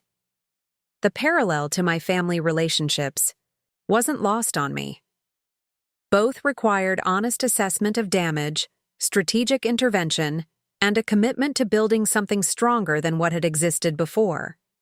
As I traced the elegant lines of the original architect's vision, I felt a growing certainty that both restoration projects, the Whitfield and my place within my family, were not just possible, but essential. January arrived with a blanket of snow and the quiet reset that follows holiday chaos. I threw myself into the Whitfield building assessment, working nights and weekends to produce the most comprehensive evaluation possible. The project fascinated me on multiple levels: architectural, historical, and community impact. The more I discovered about the building's past and potential, the more invested I became in its future. My formal presentation to the Arts Center board was scheduled for the third week of January. I prepared meticulously, creating detailed slides that illustrated both problems and possibilities. The evening of the presentation, a snowstorm threatened, but board members still filled the conference room, their expressions reflecting the gravity of decisions before them. The Whitfield building faces significant challenges, I began, clicking through images of corroded pipes, outdated electrical panels, and water damage. The infrastructure has reached critical failure points in multiple systems. However, I switched to architectural renderings I'd created, showing the building restored to its original grandeur with modern sustainability features integrated. With strategic investment, this landmark could serve the community for another century. For the next hour, I detailed a phased rehabilitation approach that would address urgent safety concerns immediately, while spreading major renovations over a 5-year period to manage costs. I presented multiple funding scenarios, including historic preservation grants, community bonds, and private philanthropy. When I finished, the board chair, an elegant woman in her 60s, removed her glasses and leaned forward. "Ms. Kaminsky, this is the most thorough assessment we've received. You've given us not just problems but pathways forward. The question now is whether we have the resources to undertake such an ambitious restoration." "If I may," I responded, "this building represents more than brick and mortar. It's a cultural anchor for the neighborhood, providing arts access to communities that would otherwise have none. The investment would yield returns beyond financial considerations." Elena caught my eye across the table, a small smile playing on her lips. I realized I was advocating not just as an architectural consultant, but as someone who genuinely cared about Whitfield's survival. After fielding questions for another 30 minutes, I was asked to step out while the board deliberated. Elena joined me in the hallway, 2 coffee cups in hand. "That was impressive," she said, passing me the steaming cup. "You made our dilapidated old building sound like a treasure worth fighting for." "It is a treasure," I replied. "Most modern. Construction couldn't match the craftsmanship in those plaster medallions alone, let alone the woodwork." Elena studied me with that penetrating gaze I remembered from college. "This means more to you than just a consulting job, doesn't it?" I considered her question, leaning against the wall beneath a faded mural of the city's skyline. "I believe in preservation, not just of buildings but of community spaces. Places like this change lives." I paused, thinking of my own formative experiences. My high school art teacher brought us here on a field trip when I was 17. It was the first time I seriously considered architecture as a career. Seeing how physical space could inspire and transform. The boardroom door opened before I could finish, and the chair beckoned us back inside. "The board has voted to proceed with the first phase of restoration," she announced, her tone measured but positive. "We'd like to retain you as the project architect, Ms. Kaminsky, working in coordination with our facilities committee." Surprise and pleasure coursed through me. I had expected a longer deliberation, perhaps weeks of financial review before any decision. "I'm honored by your confidence," I said, "but I should clarify that I'm currently employed by Mercer Design Group. This would need to be arranged through my firm." "We've anticipated that," the chair replied. "We've already contacted your principal, Jonathan Mercer. He's supportive of your leadership on this project, given your personal connection to the center and specialized expertise in historic preservation." Later, that evening, as I drove home through gently falling snow, I called Alex to share the news. "So you're basically saving a historical landmark while advancing your career," he summarized, "all because your family relegated you to the garage during their reunion. Talk about a redemption arc." I laughed at his framing. "I'm not sure the two are connected." "Of course they are," Alex insisted. "If you hadn't been exiled to the garage, you wouldn't have left early. If you hadn't left early, you might not have reconnected with Elena at that market. If you hadn't reconnected with Elena—" "All right, I get it," I conceded. "Maybe there is a cosmic connection." "It's the universe balancing scales," Alex declared, with mock solemnity. "Next thing you know, you'll own their house and make them sleep in the garage." His joke struck me as absurdly far-fetched then, a ridiculous extrapolation of poetic justice. I couldn't have imagined how prophetic his words would prove to be. The Whitfield project consumed my professional life over the next several months. What began as a consultation evolved into my primary assignment at the firm, with Jonathan Mercer recognizing both the prestige of restoring a historic landmark and my passionate commitment to the project. My relationship with my parents continued its cautious evolution during this period. Our interactions became more measured, more consciously respectful on both sides. They asked about the Whitfield renovation with genuine interest. I visited for occasional Sunday dinners, always staying in the properly prepared guest room.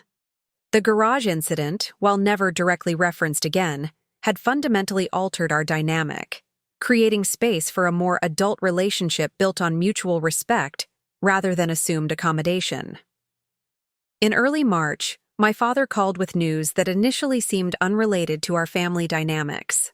"Remember Bill Hargrove, my old colleague from the school district?" he began. "Vaguely," I replied, sketching renovation details at my dining table while we spoke. "He's selling his lake property, that cabin where we used to go fishing when you kids were young. He offered me the first option to buy it before listing publicly." I remembered the cabin now. A rustic structure on a wooded lot at Lake Clearwater, about an hour from my parents' home. We had spent several summer weekends there during my childhood, my father and Bill fishing while the rest of us swam and explored the woods. "That's nice," I said, unsure why he was telling me this. "Are you considering it? Your mother and I have always talked about having a weekend place for the family. Somewhere the grandkids could experience nature. Rebecca's children would love it." Something in his tone suggested there was more to this conversation than reminiscence. "It sounds like you've already decided," I observed. "Well, that's why I'm calling. The cabin needs work, significant work, actually. The price reflects that. But before we commit, I wanted your professional opinion on whether it's structurally sound or a money pit." I set down my pencil, surprised by the request. My father had rarely sought my professional input on anything, preferring to rely on guys he knew from his construction contacts. "You want me to assess the property?" "If you're willing," he said. "Bill says we can view it any time. Maybe this weekend?" That Saturday, I met my parents at the lake cabin, architectural eyes ready to evaluate what mainstream buyers might miss. The location was undeniably beautiful. Old growth trees surrounding a modest clearing, with the lake visible through the branches. The cabin itself was more problematic, a 1960s structure with minimal updates, showing signs of water damage, foundation issues, and outdated systems. As we walked the property, I pointed out areas of concern: the sagging corner of the roof, evidence of rodent infestation in the crawl space, electrical wiring that wouldn't meet current code. My father listened attentively, taking notes rather than dismissing my observations as he might have in the past. Inside the main room, standing beneath exposed ceiling beams that showed worrying signs of rot, I delivered my verdict. "Dad, honestly, this would be a complete renovation, not just cosmetic updates. You'd essentially be paying for the land and location, then rebuilding from scratch." My father nodded slowly, not appearing as disappointed as I'd expected. "That's what I thought might be the case." "What would something like that cost, ballpark?" I gave him a rough estimate that made my mother's eyes widen. "That's nearly as much as the purchase price," she said. "Which is why the purchase price is relatively low," I explained. "They're essentially selling a teardown on a great lot." My father studied the ceiling beams thoughtfully. "If we did pursue this, would you consider overseeing the renovation? As a paid consultation, of course, not as a favor." The request stunned me. My parents had never before acknowledged my professional expertise in such a direct way, let alone sought to engage it formally. "I could," I said carefully, "but I'd want to be very clear about expectations and decision-making authority from the outset. Professional relationships require different boundaries than family ones." My father extended his hand as if to seal a business arrangement. "Understood. We'd defer to your expertise. If we move forward with this purchase, we'd want to do it right." As we shook hands in that dilapidated cabin, something shifted in our family dynamic once again. A small, but significant rebalancing of power and respect. My father was acknowledging not just my professional competence, but the necessity of formal boundaries in our collaboration. I couldn't have known then that this modest step toward recognizing my authority would foreshadow a much more dramatic role reversal in our future, one that would see me transition from consultant on their vacation property to owner of their primary residence. April arrived with historic preservation grants for the Whitfield building. Phase 1 of the restoration began with structural reinforcement of the east wing and replacement of the century-old plumbing system. I split my time between the Whitfield project and my parents' newly purchased lake property, where demolition was underway to prepare for reconstruction.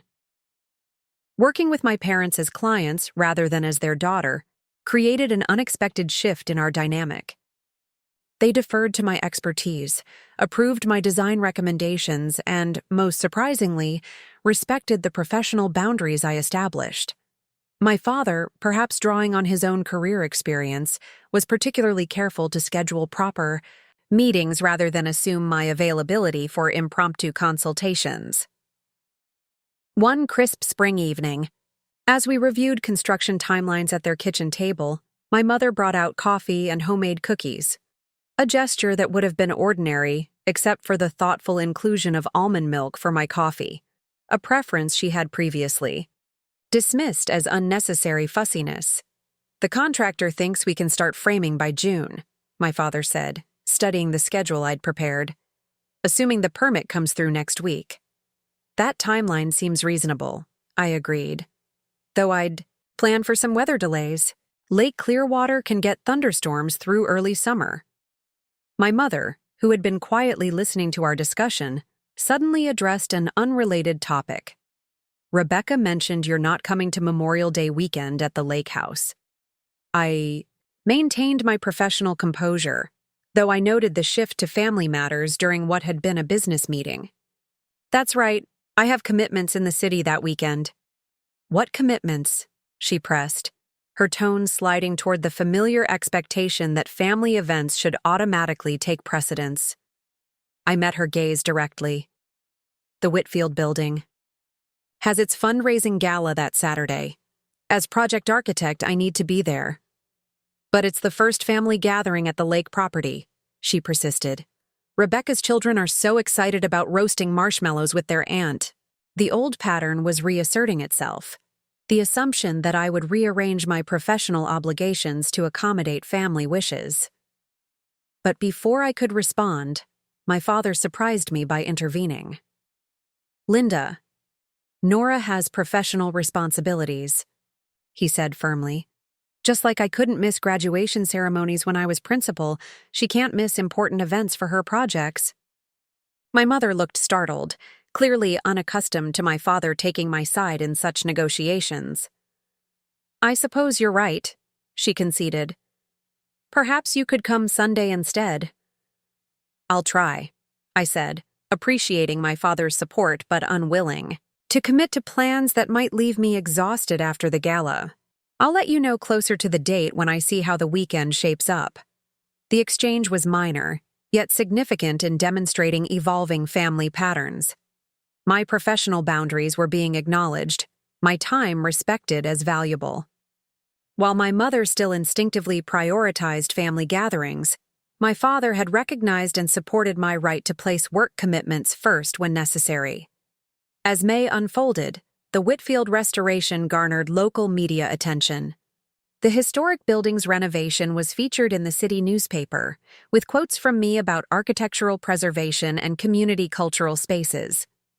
The day after the article appeared, I received an unexpected call from Uncle Patrick, my father's brother, father to cousins Ethan and Madison, who had displaced me to the garage during the reunion. "Nora, saw you in the paper. Very impressive stuff," he boomed through the phone. "Thanks, Uncle Patrick," I replied, surprised by his call. Our family typically communicated through my parents rather than directly. "Listen, got a quick question. For you. Madison's looking at colleges for architecture programs. Thought you might have some insights, recommendations. She's got a real eye for design." I nearly dropped my phone in shock. Madison, who had shown zero interest in architecture or design during family gatherings, was suddenly pursuing my field. And Patrick, who had barely acknowledged my career, was seeking my professional advice? I'd be happy to share some thoughts, I managed, recovering quickly. Architecture programs vary widely in their approach and strengths. What specifically interests her about the field?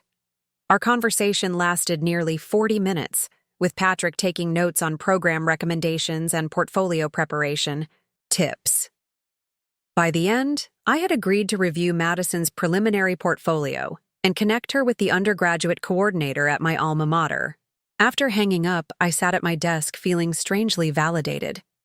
My uncle, who had previously viewed my career as a curious footnote compared to his son's athletic achievements, was now seeking my expertise. The family hierarchy was shifting, in subtle but unmistakable ways. The Whitfield fundraising gala arrived with perfect late May weather. The building's main hall had been temporarily restored for the occasion, crystal chandeliers illuminating original architectural details that had been carefully cleaned and repaired. Local dignitaries, donors, and art supporters gathered to celebrate the building's past and contribute to its future. As project architect, I found myself in the spotlight, giving tours of the partially renovated spaces, explaining restoration techniques, and outlining future phases. Elena introduced me to potential donors with obvious pride, emphasizing my commitment to historical accuracy and community accessibility. Nora has a unique vision, she told a prominent local philanthropist. She sees not just what this building was, but what it can be for future generations. By evening's end, the fundraiser had exceeded its goal by nearly 30%, securing financing for the second phase of restoration. The board chair raised a toast to the project team, singling me out for special recognition. As applause filled the historic hall, I experienced a moment of profound professional satisfaction, the kind of validation that comes from peers and community rather than family approval. The next morning, true to my tentative commitment, I drove to Lake Clearwater to join my family's Memorial Day gathering. Construction on the cabin was progressing steadily, with new framing defining spaces that would eventually become a modern yet rustic retreat. My parents had set up a temporary picnic area near the shore, complete with canopies, folding tables, and a fire pit for the promised marshmallow roasting. Rebecca's children ran to greet me as I approached, excited to show me the secret forest path they had discovered. My brother Michael was manning a grill, while his wife chatted with Rebecca on the small dock. The scene was idyllic, the quintessential family gathering in a picturesque setting. "You made it," my mother said, her genuine pleasure evident as she hugged me. "We saved you some lunch. Thanks." The gala ran late, but it was successful. I accepted the plate she offered, noting that she had remembered my preference for grilled vegetables over the pasta salad everyone else was eating. As I settled into a lawn chair, my father approached with architectural plans for the cabin. "Got a minute to review these?" The contractor suggested some modifications to the kitchen layout. "Sure, but maybe later." I gestured to my just-served lunch. "I'd like to eat while it's hot." Of course," he agreed immediately, rolling the plans back up. "No rush. Enjoy your food first." This small exchange, his request and my deferral, his immediate acceptance of my boundary, reflected our evolving relationship. He was respecting my personal time while still valuing my professional input. The day passed pleasantly, with swimming, board games, and yes, marshmallow roasting with my nieces and nephews. As evening approached and families began packing up to return to their respective homes, my father pulled me aside near the partially constructed cabin. "Your design for this place is really coming together," he said, admiration evident in his voice. "It's going to be something special when it's finished." "Thanks, Dad. I'm excited to see it completed." He hesitated, then added something unexpected. "You know, your mother and I have been thinking about our own house. It's getting to be a lot of maintenance for us. Too much space now that it's just the two of us." "Are you considering downsizing?" I asked, surprised by this new development. Maybe. Eventually, he gazed out toward the lake, expression thoughtful. We've been in that house for 35 years. I have a lot of memories there, but also a lot of stairs, a lot of yard work, a lot of everything. Something about his tone suggested this wasn't just casual conversation. Have you looked at alternatives? Condos, maybe? Not seriously. Not yet. He turned back to me with an unexpected question. If we did decide to sell, would you have any interest in the house? As an investment property, perhaps? I know it. Would need updates to meet your standards, but the location is still prime. The question caught me completely off guard. My childhood home, the site of both nurturing and neglect, the place where I had been valued and diminished in equal measure, potentially becoming my property? The irony was almost too perfect. I would need to think about that, I said carefully. It's not something I've considered. My father nodded, seemingly satisfied with this non-committal answer. No pressure, just a thought we had. Sometimes it's nice to keep things in the family. As I drove back to the city that evening, his question echoed in my mind. Would I want to own my parents' house? The practical side of me acknowledged it was in a desirable neighborhood with strong property values. The emotional side recognized the complex symbolism, reclaiming space that had once been denied me. I couldn't have anticipated then how quickly this hypothetical question would become a pressing reality, or that circumstances would soon transform me from the daughter relegated to the garage to the landlord holding power over my parents' living situation. But the seed had been planted, taking root in fertile ground irrigated by changing family dynamics and newfound professional respect. Summer progressed with dual-track momentum, the Whitfield restoration hitting significant milestones while my parents' lake cabin took shape from foundation to roofline. I found unexpected satisfaction in the parallel projects, one preserving community heritage, while the other created new family spaces designed with everyone's needs in mind, including dedicated workspaces and private areas for each family member, ensuring no one would again be displaced during gatherings. July brought intense heat and an unexpected phone call from my mother. Her voice carried an unusual tension when I answered. Nora, do you have a moment? Something's happened to your father. My grip tightened on the phone. What's wrong? Is he okay? He's at Memorial Hospital. They think it might have been a minor heart attack. The world tilted momentarily. My father, the former high school principal, the man whose authoritative presence had shaped my childhood, was suddenly vulnerable. I'm on my way, I said, already gathering my keys and wallet. Which department? Cardiac care, 4th floor. He's stable, but they're running tests. The 4-hour drive to my hometown compressed into a blur of highway exits and talk radio that failed to distract me from worst-case scenarios. At the hospital, I found my mother in the waiting room, looking smaller and more fragile than I had ever seen her. They're doing an angiogram, she explained, accepting my hug with uncharacteristic neediness. The doctor thinks there might be blockages. Rebecca arrived 20 minutes later, her doctor's badge allowing her access to medical information that might otherwise have been withheld.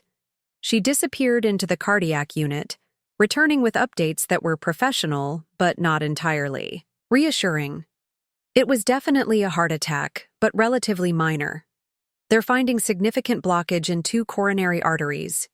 He'll likely need stents, possibly bypass surgery depending on the exact location and severity. My mother's hands trembled slightly. Surgery? But he's been so careful with his diet since his cholesterol diagnosis. Genetics play a major role, Mom, Rebecca explained gently. Dad's father had heart problems too, remember?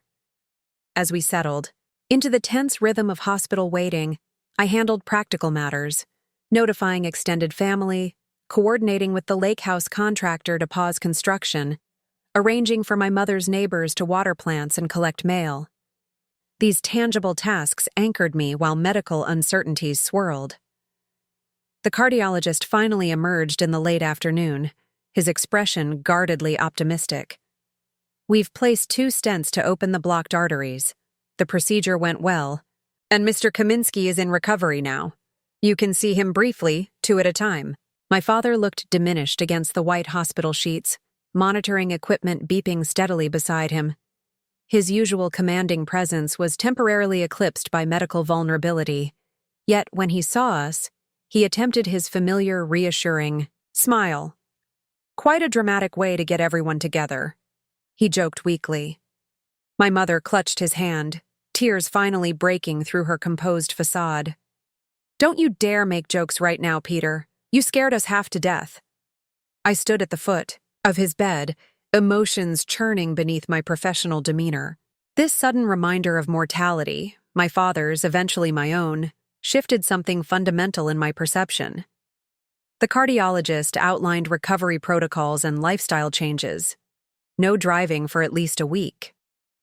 Cardiac rehabilitation 3. Times weekly, modified diet, reduced stress, and most significantly, a recommendation to simplify life where possible. "Many patients find this is a good time to evaluate priorities," he explained, "streamlining responsibilities, perhaps downsizing home maintenance obligations, creating space for recovery without unnecessary stressors." My father nodded solemnly, but I caught the quick glance he exchanged with my mother, a silent communication about implications they had possibly already been considering before this health crisis. The next week unfolded in a new family configuration, with me working remotely from my parents' house to assist during my father's initial recovery. I converted the dining room table into a temporary office, balancing Whitfield project management and lake house oversight while helping with medical appointments and household management. One evening, as my father rested and my mother took a rare moment for herself in a bath, I wandered through the house that had shaped my childhood. The formal living room where holiday gatherings had unfolded. The kitchen where family dynamics played out over countless meals. The staircase I had descended with suitcases when leaving for college, and later, when departing the family reunion in quiet dignity. This house held a lifetime of memories, both nurturing and painful. The rooms had witnessed my growth, my achievements, and also moments when my needs had been subordinated to others. The same walls that had sometimes confined me had also protected and sheltered me through formative years. My contemplation was interrupted by my father's voice from the doorway of his study, where he'd been napping in his recliner. "Taking inventory?" he asked, his tone light despite the serious medications affecting his system. "Just thinking," I replied, helping him to the more comfortable living room sofa. "This house has been through a lot with all of us." He settled against the cushions, with a sigh. "Too much house now, if I'm being honest. Your mother spends half her time cleaning rooms no one uses, and I'm apparently not supposed to be climbing stairs or mowing that massive yard anymore." I arranged a throw blanket over his legs, noting how our roles had temporarily reversed. Me caring for him, rather than the other way around. "The doctor did suggest simplifying," I acknowledged. "We were actually discussing downsizing before all. This happened," he admitted. "That's why I asked about your interest in the house on Memorial Day. The timing seems more relevant now." I sat in the adjacent armchair, considering his words carefully. "Are you seriously thinking of selling?" "Increasingly so. The cardiac event has clarified certain priorities." He gestured toward the formal dining room, now my temporary office. "We don't need 4 bedrooms and 3 bathrooms for 2 people. The property taxes keep rising. And, frankly, the maintenance is becoming more of a burden than pleasure. Have you looked at alternatives?" We toured that new senior development on Riverside last month, the one with single-story condos and community spaces. It was quite nice. No stairs, minimal maintenance, still private but with support services available if needed. The revelation surprised me, My parents had been considering this significant life change without mentioning it to their children. What about Rebecca and Michael? Do they know you're thinking about this? My father shook his head slightly. Not yet. We wanted to have a clearer plan before bringing it up. And honestly, we wanted to talk to you first. Me? Why? Because you're the practical one. The one who understands property values and structural considerations.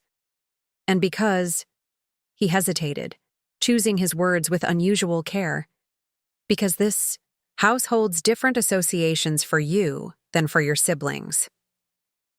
The acknowledgement that my experience in this home had not always been equal to my siblings was subtle but meaningful.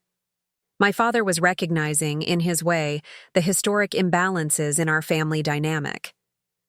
I would need to think about it, I said carefully. Consider the financial implications, the potential renovations, the investment value. Of course, he agreed. No pressure. Just wanted you to know we're serious about downsizing, especially now. He glanced around the living room, his expression contemplative. Sometimes it takes a wake-up call to realize when it's time for a change. As I helped him, back to his recliner for another rest period, I found myself weighing possibilities I had never seriously considered. Purchasing my childhood home would be more than a real estate investment. It would be acquiring physical space laden with emotional history, both positive and painful. The irony wasn't lost on me. The house where I had once been deemed unworthy of a proper bedroom during family gatherings might potentially become my property, subject to my decisions and preferences. The power dynamic that had once relegated me to the garage would be completely inverted. That evening, as my parents retired early, and I sat alone on the back porch, watching fireflies illuminate the summer darkness, I began researching property values in the neighborhood, mortgage options, and renovation costs. The practical considerations were straightforward enough. The house had good bones, an excellent location, and strong investment potential. The emotional calculations were far more complex, involving questions of healing, reclamation, and the possibility of transforming painful history into something constructive. Whatever decision I made would need to incorporate both financial wisdom and psychological insight. What I couldn't have anticipated, as I sat making preliminary calculations on that quiet summer evening, was how quickly theoretical consideration would become an urgent necessity, or that within months the house keys would be literally and figuratively transferred from my parents' hands to mine. August brought sweltering heat and unexpected developments. My father's recovery progressed steadily. Cardiac rehabilitation strengthening his heart while medication managed his condition. My mother, initially overwhelmed by the medical crisis, gradually resumed her organized efficiency, though now focused on researching senior living options with surprising enthusiasm. I returned to my apartment in the city but maintained weekend visits, splitting time between the Whitfield restoration and my parents' evolving situation. During one such visit, my mother spread brochures across the kitchen table while my father and I reviewed lake cabin construction photos. Riverside Meadows has 3 floor plans available in the next phase, she announced, tapping a glossy pamphlet. All single-level with maintenance included. The 2-bedroom Aspen model even has a small office space for your father's railroad hobby. My father glanced up from the cabin photos. The waiting list is the issue. 12 to 18 months minimum, according to their sales office. For the premium locations, my mother corrected, they have 3 units available sooner in the eastern section. With no view except the parking lot, my father countered. I observed their exchange with interest. My parents rarely disagreed, openly, with my mother typically deferring to my father's preferences after nominal discussion. This more balanced negotiation suggested shifting dynamics in their relationship as well. Have you discussed timeline expectations? I asked, professionally detached despite my personal stake in their decision. My mother sighed, gathering the brochures into a neat stack. Your father wants to list the house this fall to capitalize on the market before winter. I'd prefer waiting. Until spring when the gardens looked nicer for showings. The doctor said reduce stress, my father reminded her. Maintaining this place through another winter, the snow removal, the heating costs, the pipe freezing concerns, that's stress we don't need. My mother turned to me with unexpected directness. What's your professional opinion, Nora? As both an architect and our daughter? The question acknowledged my dual expertise, professional and personal, in a way my parents rarely had before. I considered my response carefully. From a real estate perspective, fall listings often attract serious buyers rather than casual browsers. The house shows well with the mature trees in autumn color. I paused, then added, but the more important consideration is your quality of life. If maintaining the property is creating health stress for Dad, that's the priority. My father nodded appreciatively. Exactly my thinking. What about your interest in the house? My mother asked. Have you given any more thought to that possibility? I had, in fact, spent considerable time analyzing the financial and emotional implications of purchasing my childhood home. The investment made objective sense. The neighborhood had stable property values. The house had quality construction. Despite needed updates and the location near good schools ensured resale potential. The emotional equations were more complex. Would owning this space, transforming from displaced daughter to property owner, provide healing or simply entangle me further in complicated family dynamics? I'm still considering it, I answered honestly. There are financial and personal factors to weigh. No pressure, my father assured me, though his tone suggested otherwise. But we would prefer selling to you rather than strangers if the terms could work for everyone. The conversation shifted to other topics, but the underlying question lingered. My parents clearly wanted me to purchase their house, creating a tidy solution to their downsizing needs while keeping the property in the family. Yet they were also rushing toward a timeline that might force a decision before I was fully prepared. That evening, I called Alex to process the evolving situation. They're basically expecting you to buy their house now, he summarized after I explained the day's conversation. Not exactly expecting, I clarified. But I am strongly hoping. They've emotionally moved on to the senior living community already. The irony is delicious, Alex noted. From relegated to the garage to landlord in charge, it's like a real estate revenge fantasy. It's not about revenge, I protested, though part of me acknowledged the poetic justice. It's a practical consideration.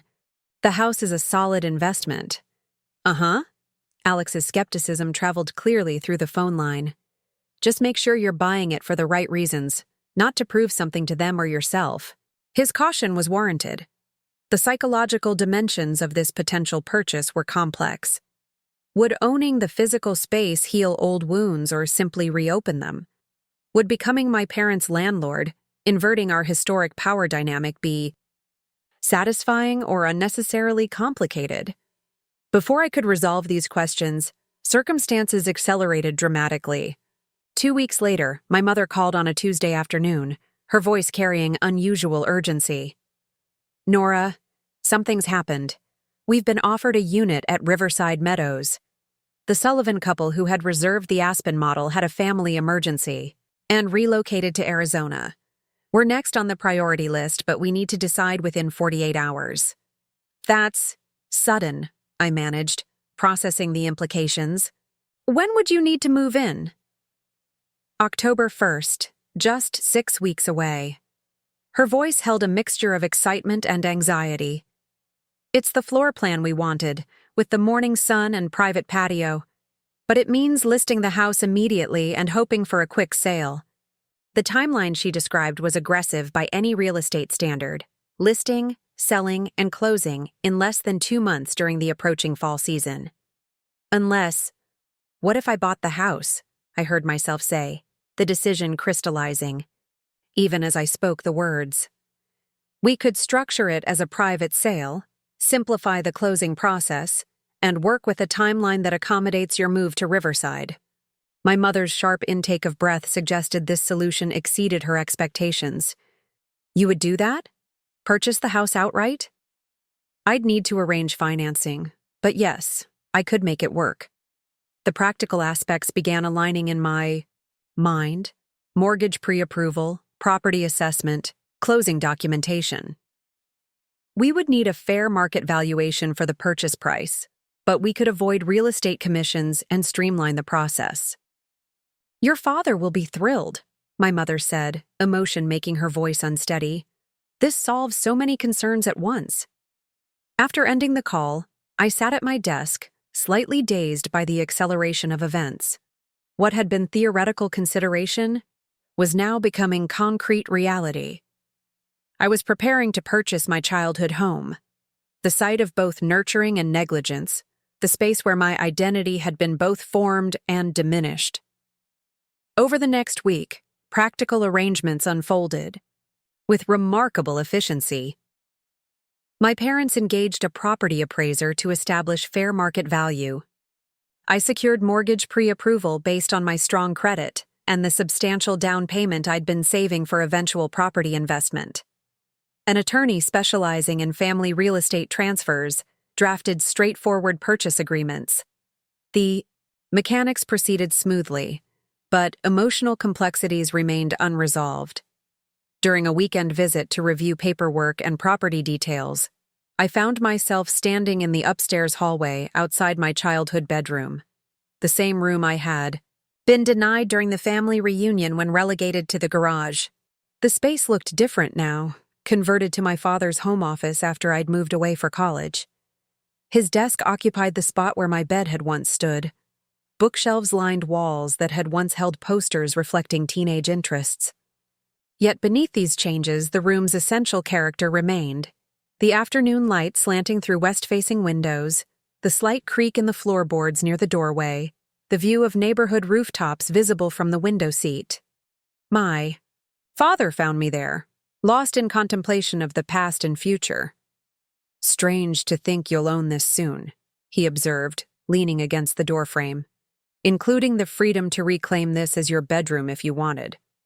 The comment, probably intended as lighthearted, carried unintended resonance.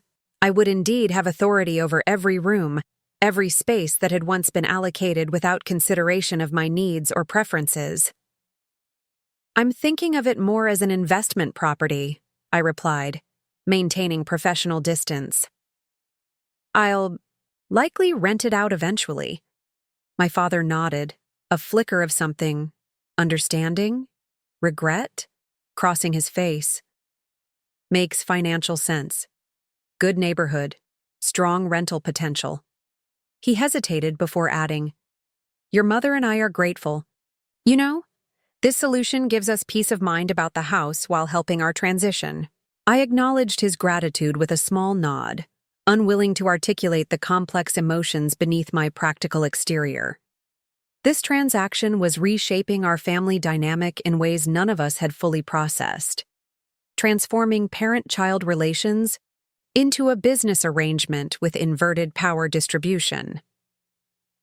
As September arrived and closing documents were prepared, the reality of the situation began resonating through extended family circles.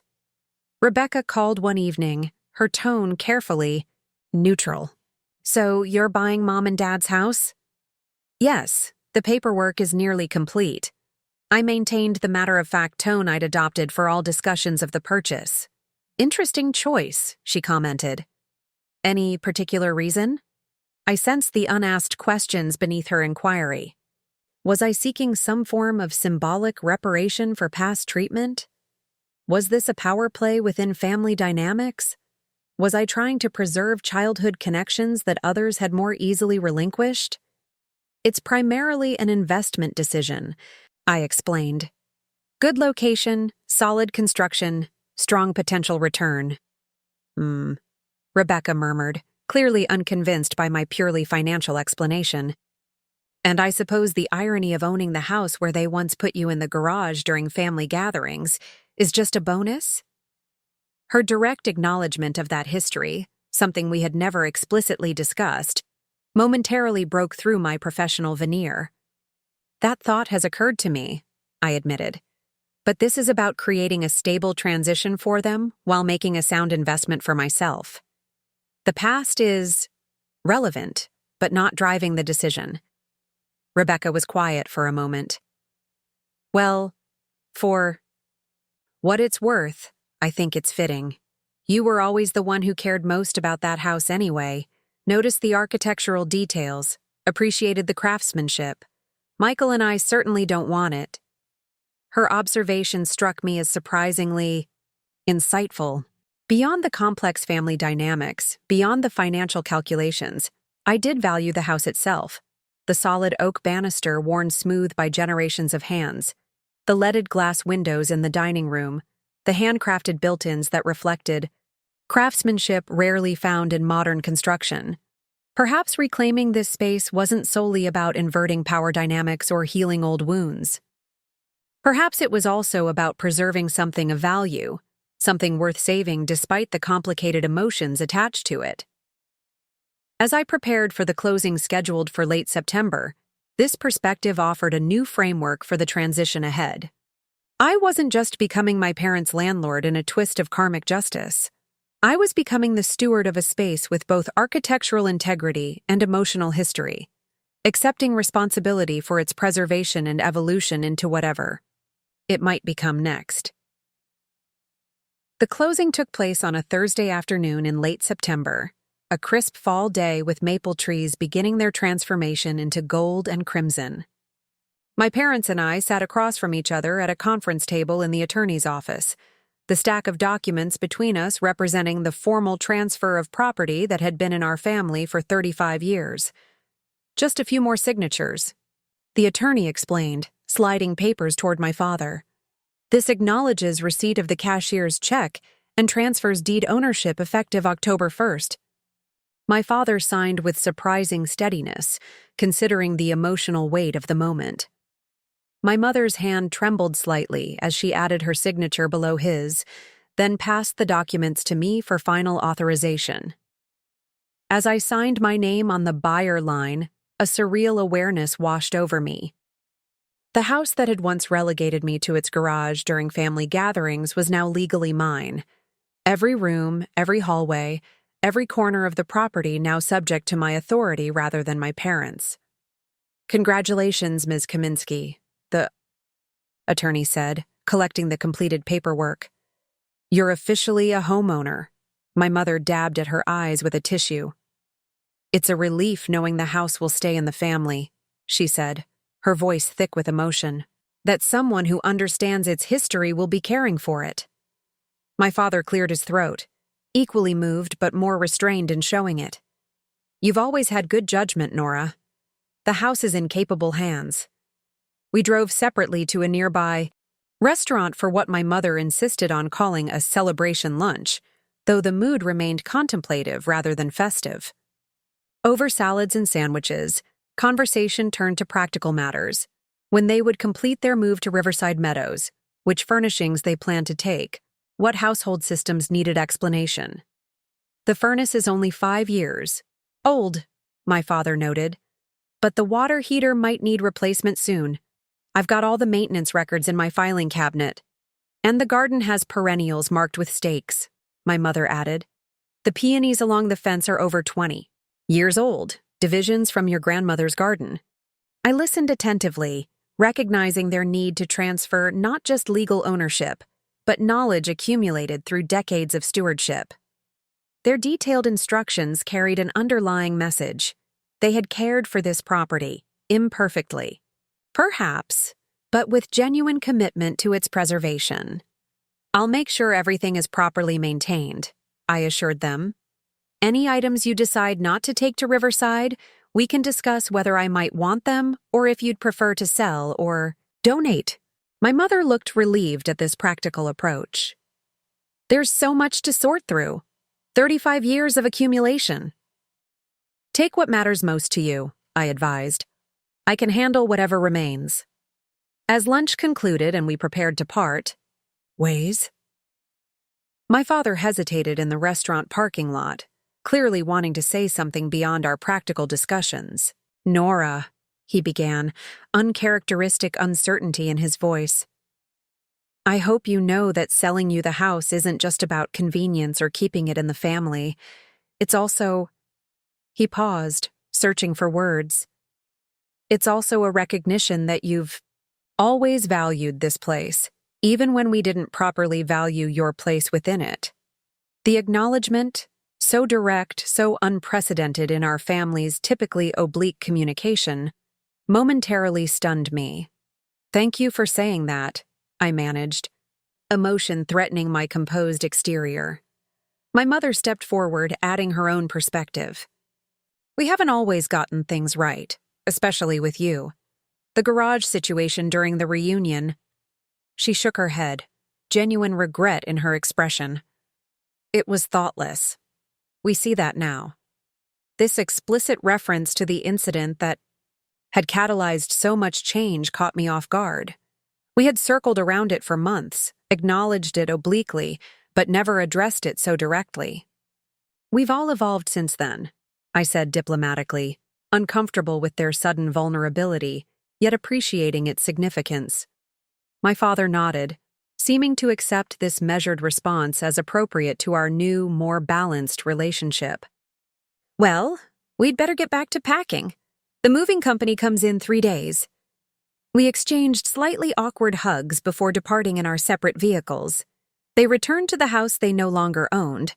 I headed back to my apartment with property deeds secured in my briefcase. The weekend unfolded in a flurry of activity, with my parents sorting possessions accumulated over decades while I coordinated with contractors about potential renovations. By Sunday evening, moving boxes filled most rooms, transforming familiar spaces into an organized chaos of labeled containers. "We've set aside things we thought you might want," my mother explained, gesturing to a section of the living room where furniture and mementos had been arranged. "Your grandmother's writing desk, the antique map collection, the dining room set. But no pressure. We can find homes for anything you don't want." I examined the carefully curated items, recognizing their attempt to pass along family heritage, while respecting my autonomy to accept or decline. "The writing desk would fit perfectly in my home office," I acknowledged, "and I've always loved the maps." My father, overhearing from the hallway, entered with a small wooden box I immediately recognized. His collection of architectural salvage pieces gathered throughout his construction career. Brass door handles from demolished historic buildings, decorative hinges, ornate keyhole plates. "Thought you might appreciate these, given your work with the Whitfield restoration," he said, placing the box on the writing desk. "Never knew what to do with them, but couldn't bear throwing away craftsmanship like this." The gesture touched me deeply. These small artifacts represented a connection between his practical construction knowledge and my architectural expertise, a bridge between our different approaches to the built environment. "They're perfect," I said sincerely.